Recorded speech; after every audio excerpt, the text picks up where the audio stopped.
Uranus in Gemini. So this occurs at 3:46 a.m. Eastern Standard Time. You will have to adjust your clocks accordingly and your calendars accordingly if you live in a different part of the world or a different part of the country. But for everybody, as Uranus does enter into Gemini, there's a couple important pieces here to this puzzle.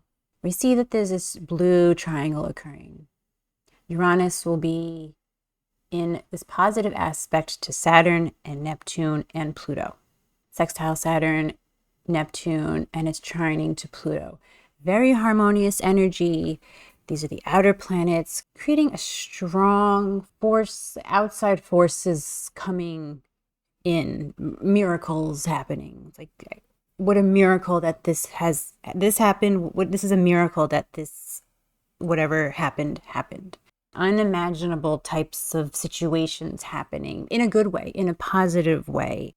Maybe possibly communicating with other worlds, communicating with other beings from different worlds, communicating something out of this worldly. Could be how you communicate to a higher being, to God, to the unseen realms of life that we do not have any idea about. Unimaginable things happening for us, with us, to us, that we can't explain. And I can't explain it because I don't know what types of events these are, but something that's just out of this world happening to people. It'd be something beyond what we even know is imaginable. So that's number one, which is really positive.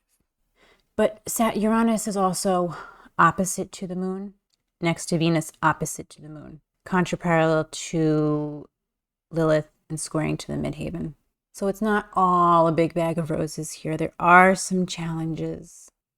It could be suddenly pulling the wool off of our eyes. There's that saying, pulling the wool over your eyes. It could be suddenly pulling off the wool from your eyes, suddenly seeing things in a different way, in a way that we haven't seen before. We have Jupiter here, which is in a square to Saturn and Neptune, and contraparallel to Pluto. Now, this does speak of expanding of emotions, of rebellious types of natures. Jupiter is expanding tensions. It's expanding things on the domestic front in people's countries, rebelling up against governments with Saturn, Neptune, and Aries. Uranus coming in here could be fast forwarding that action, could be having people's communication rapidly growing, intensifying, rapid fire of emotions and energies.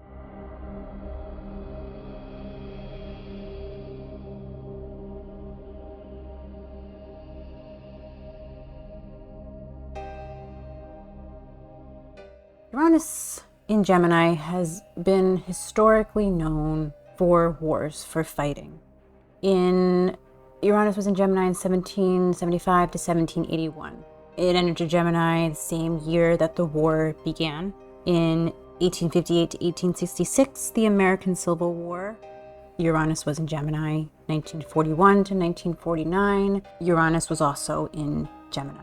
With Uranus and Gemini is increased use of propaganda, information to manipulate people, to get an idea to people to think a certain way or believe things a certain way. And honestly, we can see that with the events that just occurred with Israel and Iran. There's a lot of information that was rapidly coming out. What was true, what was not true, what happened, what didn't happen. There's a lot of information coming out. It was a very serious situation, but not all the information that was coming out in the correct order. Things were being told to rapidly intensify a situation to make it more dramatic than maybe what it was or what had occurred. This could be coming out even more so.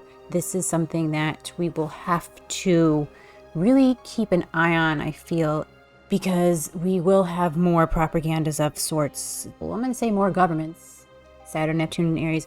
Governments wanting to get what they want at all costs, no matter what. no matter who they hurt in the way, no matter who's in the way, no matter what's going on. Governments, people in authority wanting to hold on to their authority. So they're going to do whatever it takes to get what they want. It also has to do with fighting rapid fire of weapons. It's electricity coming out and it's shocking. So this is something that we need to watch for. And that's why I do feel that this conflict in Iran, Israel, is not over. And maybe it's not Israel and Iran. It could be a conflict with other countries. But there is conflict, I feel, that is still brewing. It's still coming about. And we are not out of the woodworks with major conflicts occurring right now. And with these outer planets speaking to each other, Saturn, Uranus, Neptune, Pluto, and then Jupiter squaring to Saturn and Neptune, it's expanding this rapid, quick movement, changes, energy, rebellious energy, weapons of mass weapons being used. On July 7th, as Uranus moves into Gemini, I feel on that day specifically exactly, we're not going to see total war break out. And that's because Mars here. Mars is not having any challenging transits or any transits at all to Jupiter, Saturn, Neptune, Uranus, or Pluto. It is in a sextile to Lilith. This could be actions of getting back at you, spiteful types of actions happening. And that could kick off things, but I feel it's going to be more not yet on the surface types of events, something that is below the surface that could be happening because Lilith is in the sign of Scorpio. So something below the surface that's going on. It's not yet visible yet to the world, and it could be visible when Uranus comes into an opposition with the North Node, which will be when Saturn goes retrograde on the 13th. So on the 7th, again, I don't see the whole entire world being in an all-out war. I do not. But I could see that things are building up, especially with people, because Uranus will be opposite to the moon and Venus will be opposite to the moon. The people's emotions, the people's communication and emotions, people are upset. They're done. They are done with everything that they're seeing and that's going on. Possibly they're seeing through the propaganda that's going on. Mars, I did not realize this, but Mars is in a square to, the moon is squaring to Mars as well. This has everything to do with people starting to rise up. People protesting, maybe people protesting more in the streets. We could see more protests from people, yes. Rising up against governments, rising up against maybe other nations' governments.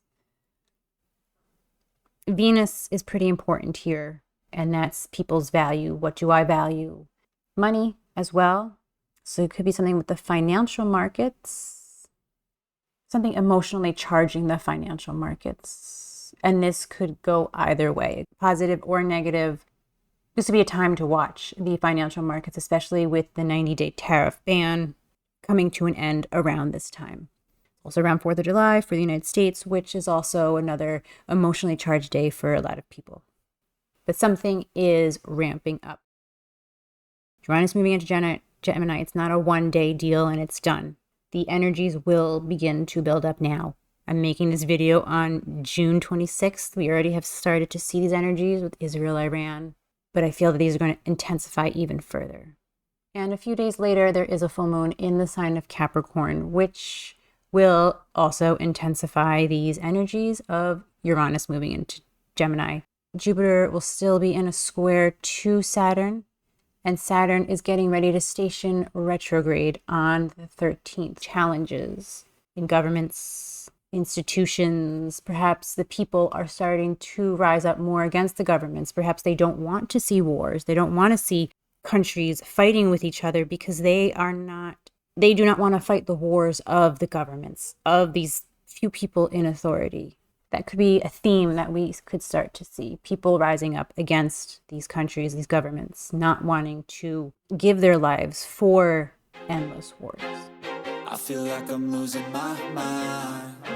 Is everybody in the world blind? Please, Lord, give me a sign, a sign. I feel like I'm losing my mind. Is everybody in the world